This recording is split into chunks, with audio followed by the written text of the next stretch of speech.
Each and every time I do this downhill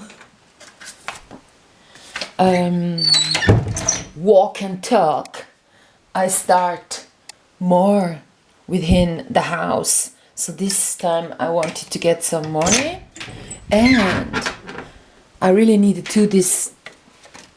I need to do this downhill walk because this is my movie script.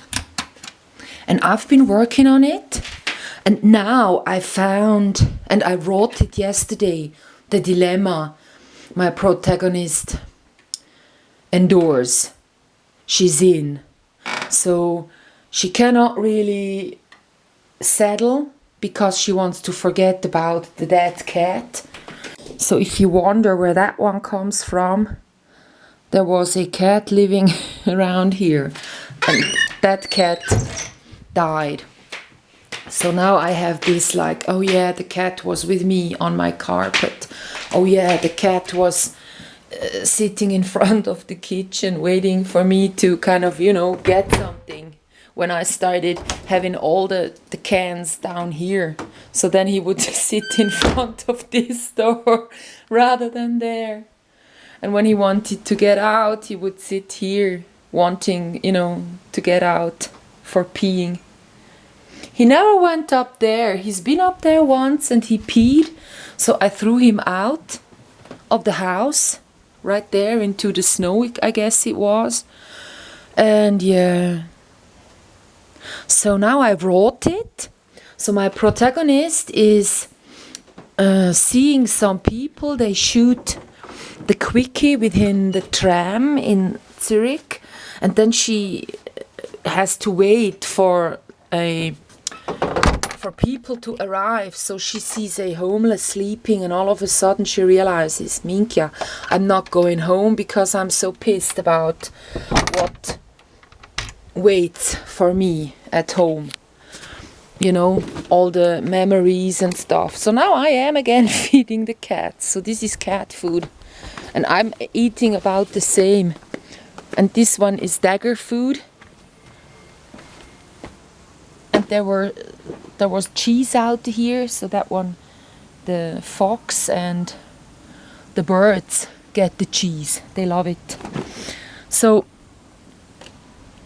if she were to go home, she would have to deal with those memories. So where I exactly put in the memories about that cat, early on she got asked why she's wearing these house shoes she's wearing, and she says nothing. She just tells the guy, oh yeah, I recognize your accent, you're Swiss.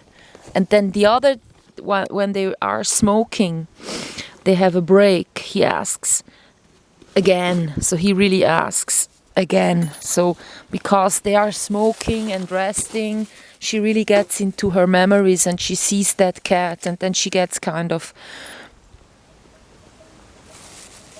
dizzy. So the camera does a lot of funny things, and it's not just because she's smoking. Smoking doesn't give you this LSD trip. I mean by smoking, taking in the substance that makes you sunken in. So this is my Reef RFID wallet I'm sometimes talking about. So, and this is the new... Can you see something? Is it look through? Yeah, sort of. But it's not as elaborate as the others were. There is no golden thread. There is a little bit of, glimmer within this band. And there is something special here. Some triangle. Yeah. So then she gets to the lake after this shooting, and she sings. A lot of people listen to her 5 songs. When the concert ends, the guy that has been painting onto the street actually gets her out of the lake because she's been singing with her feet in the lake, like Jesus, He was walking upon water, so I want to have that one like this. and then he hands her his hand to give her a hand to get out of the water. And what he says is, "You're right with what you're saying." And she's like, she's been singing, so, you know, yeah. And in the end, she even prayed for the brave Swiss, for the Swiss that actually take care for animals. No animal goes without food. And also, thank you, she says in the end, which is a bit, you know, a comic insert there. She says, thank you to the ones that actually take care of... well, it's hot. Shouldn't I maybe wear the short trousers? So she says, thank you to the ones that actually... I go and get the short trousers. Hello. To the ones, you know, that feed the birds, or like I do, even the dagger gets, you know. The dagger was making a hole right here. So this is the area with a hole that I covered with this tree trunk. There wasn't a tree there. It's just, you know, it's not growing there. I had to cover the area, so after 2 nights I could be sure that, okay, now he's not gonna go in there and enlarge the hole, which would have been bad. So I am the same like her. So she's getting a hand, she gets out of the lake, and so he says to her, yeah, you're right with what you're saying. And she's like, yeah, but what have I been saying, you know, like, huh? And so he says, yeah, the moon landing, the UFOs, the aliens, Titanic, World Trade Center, Kennedy shooting, the Manson murders, it's all not true. Columbine school shooting, Michael Jackson dead, Janis Joplin maybe too, you know, all of that. So now I need a list about the most important things. So to me it is the moon landing, the Kennedy shooting, you know, a president getting shot and living on, that nobody knows about it. Then the aliens, because they create a lot of money by pretending there to be alien, you know, species. So the aliens, they gave a lot of money always to people that would prolong this story. So that's not really, you know, what I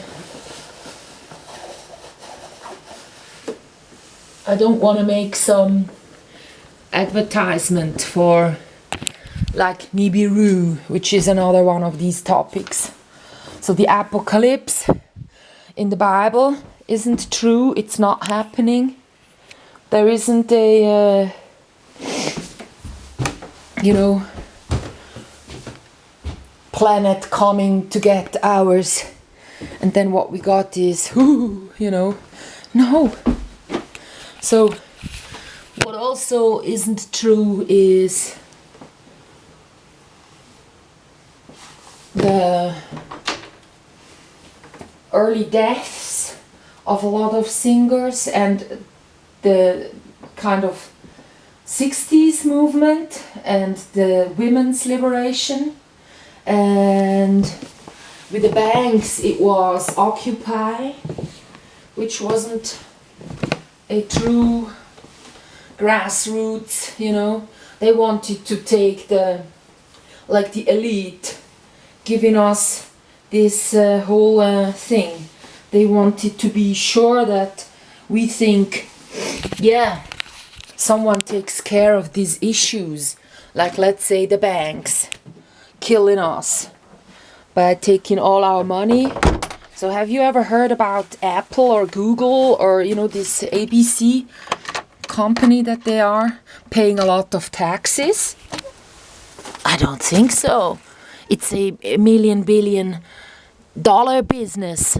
Silicon Valley and they are all over the world, but have they made America rich? Eh? You know, there should be a correlation between companies making a lot of money for themselves and then also a country profiting. There used to be a lot of car manufacturers and they made their country rich. Or let's say the oil by the Arab countries makes those countries, at least the princes, rich. So there is a lot of stuff not working properly in our world. So what I want to do is have this list with all the things that the elite were kind of sensing, you know, this could go wrong. So let's take care of business, which is, they would say, okay, women's liberation. Now that we know that the women are so suppressed, let's change the times. Let's have the power within our hands. Like if we say, if we would pay the suffragettes, and then later on in the 60s, they were early on in the 20s even having these, you know, the booth, like in the big cities, people weren't allowed to drink alcohol, and so the women were out there and they didn't have a pill yet, so they had to postpone that to the 60s. But then it was happening as they wished, and they take power into their hands. They say, now we have control, it's not a grassroots movement, so we are not going to be overrun by people all of a sudden, because we got the power within our hands, and then also making money from the topic. So there is, like, you know, with the women's liberation, lots of book publishers coming out with those books, and then since they own all the media, of course that's like the aliens, the UFOs, the Kennedy shooting, you know, all mystery stuff and all liberation stuff where people need to inform themselves, create a lot of writing. So they have actually, you know, money rolling into their hands because they kind of invented the topic, and then they have the heroes talking about it. And so they are always steering the world's face towards this and then that direction. It doesn't really matter from how, you know, like if you look onto it, like it's an opinion that they're fighting for. No, they steer the world's faith from left to right, and from good to bad, and poor and rich, and, you know, liberating and getting conservative, because there is no other way to have people change how they think about stuff. And also you can split the family by doing so. If you don't have people of the same thinking, then of course those people won't work together in the long run. So of course, if you have families not believing in the same values, then you don't have people within a family building up a business and then actually stick to it, right? What a nice day. So I was waking up and I thought to myself, yeah, you know, now I got a lot of time today during daytime to write the movie script, to write the movie score, and to do videos for my... There are 6 writings of mine left that need a video. They're already up on the web, so you can read it, you can listen to it. Like, I read it out for you. But now I want to have a really interesting video to it as well. Like, I will do that. And all of that, I went saying to myself,